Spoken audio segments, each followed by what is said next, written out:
You're not going to believe what's being whispered across Britain this week, my friends. It started quietly. No leaks, no hints, just a short, perfectly worded statement from Buckingham Palace. But within those few lines, the entire balance of royal power shifted.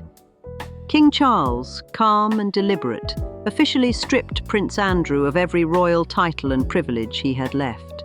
Not by Parliament, not by public demand, by the king himself. And you could feel a new kind of chill pass through the royal corridors, the sort of silence where people are almost counting the portraits on the wall, wondering whose frame might be next. Because almost immediately, one line started echoing everywhere. Harry and Meghan might be next. That air, my friends, had shifted. Hi friends, it's good to have you here again. Pour yourself a cup of tea because this one's worth sitting with. You know this channel. We talk about the royal world the way it really is, with a little honesty, a bit of warmth, and we just tell it as it is, quietly and honestly. So, let's take a deep breath and untangle this together. Because what just happened with Prince Andrew didn't end with him.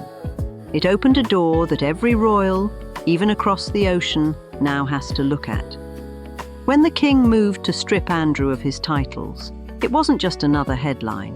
It was a precedent, a quiet declaration that even blood doesn't guarantee immunity.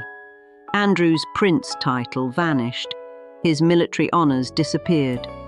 Overnight, a man who'd once stood shoulder to shoulder with his siblings became a private citizen again in the eyes of the institution. The press called it decisive. Royal watchers described it as Charles's quiet earthquake. And honestly, that's where the whispers began. If Andrew could lose everything for damaging the crown's image, who's to say Harry and Meghan couldn't be next? You see, my friend, that's how precedent works. Once it's used once, it's always available again. You remember when Harry and Meghan stepped back from royal duties in 2020? They said they wanted peace, independence, the right to tell their story in their own way. But when they left, they didn't leave everything behind. They kept their titles, Duke and Duchess of Sussex. Some people said it was harmless. Others saw it as inconsistent.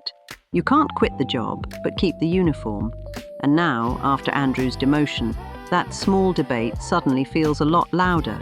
Royal experts started writing that King Charles had set a new standard. One even said Andrew was a pawn removed to clear the way for the real target, Harry. Friends, if you don't mind, subscribe to the channel. It means a lot, and it keeps our little circle growing. Thank you. All right, let's go back to what happened. Another described the move as the first domino. And in the middle of all that noise, Harry and Meghan stayed silent. But according to several reports, Harry felt blindsided. His stomach dropped, one article said, when he realized that even his royal birthright could, in theory, be revoked. Just imagine that moment, friend. You grow up believing your name is carved into stone, and suddenly the chisel is back in someone else's hand. Now, let's talk about what's really driving all this: modernization. You've probably heard the phrase, a slimmer monarchy. It's been floating around for years, the idea that the royal family should focus only on its working members, the ones who actually carry out duties and represent the institution. Charles has always admired the Scandinavian model, which is smaller, more efficient, and less burdened by distant cousins with titles and taxpayer scrutiny. And William, my friend, is known to be even more pragmatic. Insiders say he sees the monarchy not as inheritance, but as brand management. To him, every scandal, every tabloid story is a direct threat to public trust. So when Andrew lost his titles, many saw it not as punishment, but as restructuring. A powerful message that royal status is now conditional, a contract, not a birthright. Once you understand that colder logic, the whispers about Harry and Meghan start to sound less like gossip and a lot more like governance. There was a moment, and maybe you remember it, when Harry and Meghan's exit still felt like it could be healed. The Oprah interview had aired, yes, but the Queen was alive and there were still calls for reconciliation. Time, people hoped, might mend things. But then came a pattern that just kept repeating. More interviews, more memoirs, more documentaries. And with each one, the gap just widened. By 2023, the Sussexes were not just distant relatives. They were a separate brand. California living, Hollywood deals, podcast partnerships. Their image grew brighter overseas, even as their standing dimmed back home. And you could see the tension building. The contrast between duty and independence, silence and publicity. So when Charles acted against Andrew, it didn't just solve a scandal, it defined a hierarchy. It said simply that there are those inside the circle of duty and those outside it, and Harry and Meghan were no longer inside it. Let's pause here, my friend, because this is where the story turns. In royal history, titles were nearly untouchable. Even scandal couldn't fully erase them. But now, that boundary has shifted. Charles's move proved something quietly revolutionary, that titles are instruments, not heirlooms. If a title stops serving the monarchy, if it stops being a tool for good, it can be removed. And if the public supports it, then it's even easier. After Andrew's demotion, polls showed widespread approval. People said things like, finally, accountability. And as the news cycle spun, commentators began connecting the dots. Next could be Harry and Meghan, one headline read. Another called Andrew's punishment the warning shot. Even a few royal insiders told reporters the same thing. The era of untouchable titles is over. That's when the speculation took on a life of its own, like a storm gathering over the palace roof. You'd be surprised, friend, how quickly public opinion shifts. For years, people defended the Sussexes, admired their courage, their honesty. But as time passed, a kind of fatigue set in. Each interview, each revelation, felt less like confession and more like endless commentary. The public began asking a very simple question: when does the healing start? And when Andrew lost his titles, it was like the collective mood hardened. Comment sections filled with the same refrain. If Andrew lost his honours, why not Harry? Why do they get to use royal titles while criticising the institution? Friends, if you don't mind, subscribe to the channel. It means a lot, and it keeps our little circle growing. Thank you. All right, let's go back to what happened. Now, honestly, the situations are vastly different. One tied to scandal, the other to choice. But perception doesn't always care about detail. In the court of public opinion, fairness means consistency, and that's what made this moment dangerous. Once people believed the rules could change, they wanted them to change again. I've spoken with people who say the mood inside royal circles is tense. No one says it out loud, but the fear is definitely there. A sense that any misstep could become a headline, and any headline could become a policy. Title security, one aide called it privately, is no longer guaranteed. It's whispered that even senior courtiers see the Sussex question as unfinished business. To them, Andrew's removal wasn't an isolated act. It was a clearing of the chessboard. And while Charles is known for patience, William is known for resolve. He's seen as the modernizer, the planner, the one who will finish what's been started.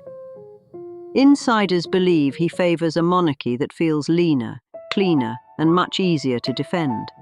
In that vision, non-working royals have no place carrying grand titles. So yes, my friend, there is cold, hard logic behind the whispers. When Harry saw what happened to his uncle, reports say he was stunned.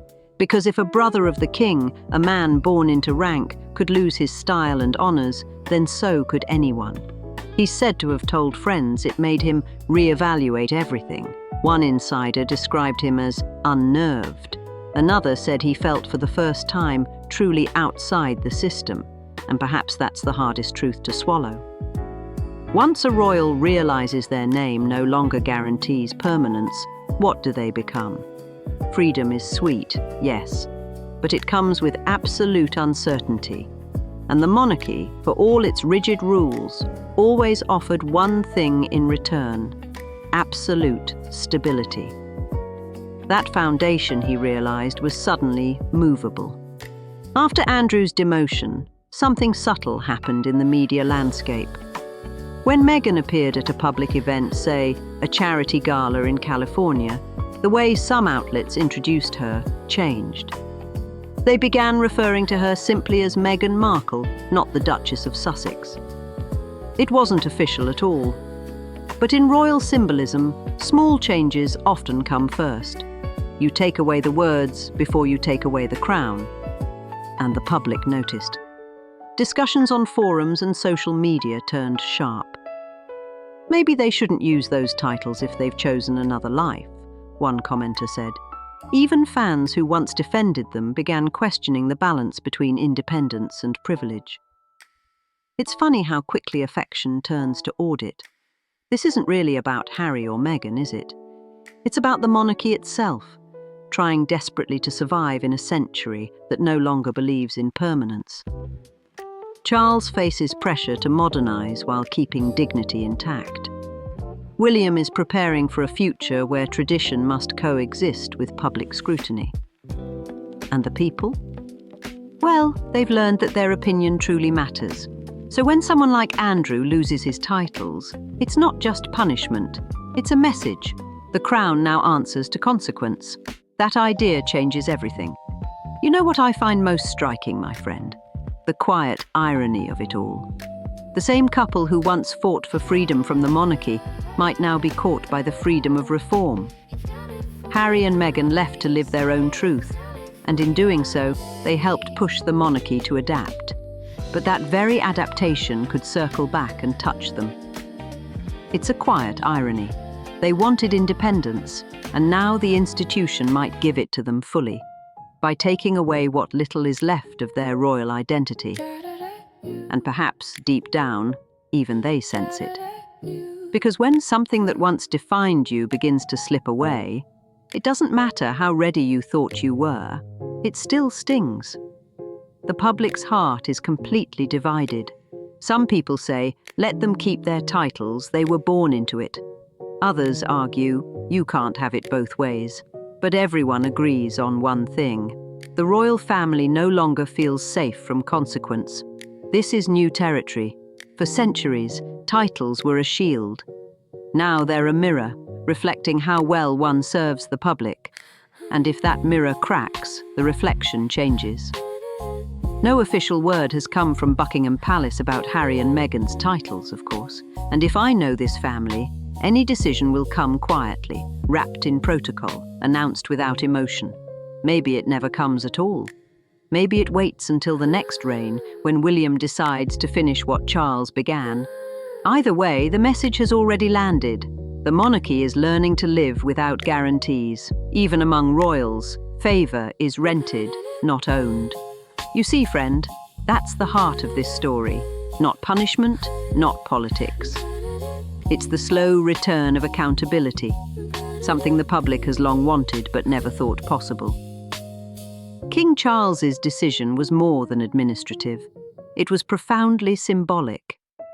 He proved that no one, not even family, stands above consequence. And in doing so, he made every single title conditional. Whether you think that's progress or tragedy depends entirely on where you stand. But it's undeniably history. Sometimes I imagine the quiet in Windsor Castle that night, the lights still on in one window, the weight of a long legacy sitting on a single desk. The king, perhaps, thinking of his mother's reign, her patience, her quiet restraint, and realizing that in his time the crown must act, not simply endure. That's what this is about. A monarchy learning to move, to defend itself, to survive by adaptation rather than by silence. But even in progress, there's always a cost. When you start trimming branches, you never quite know which roots will shake. So, my dear friends, what do we take from this? Maybe that pride has a short memory, but consequence doesn't. Maybe that silence, royal or otherwise, is never protection, only delay. And perhaps most of all, that dignity comes not from birth, but from behavior. If Harry and Meghan do lose their titles one day, it won't just be a story of punishment. It'll be the final, clear proof that this monarchy has changed forever. Until then, the question lingers like London fog. How far will the crown go to protect its own reflection? And maybe, just maybe, that's the lesson for all of us. When the world changes its rules, even royalty must learn to play by them. As always, friends, make sure to check things for yourself. It's never wise to take headlines at face value. But one thing feels certain tonight. The palace doors are no longer locked from the inside. Pride fades. Titles shift. And grace, my dear friends, grace always finds its own way back. That's the quiet truth behind the gilded walls. And if you love royal surprises, click on the video on your screen. That's the next chapter, and you won't believe what they did.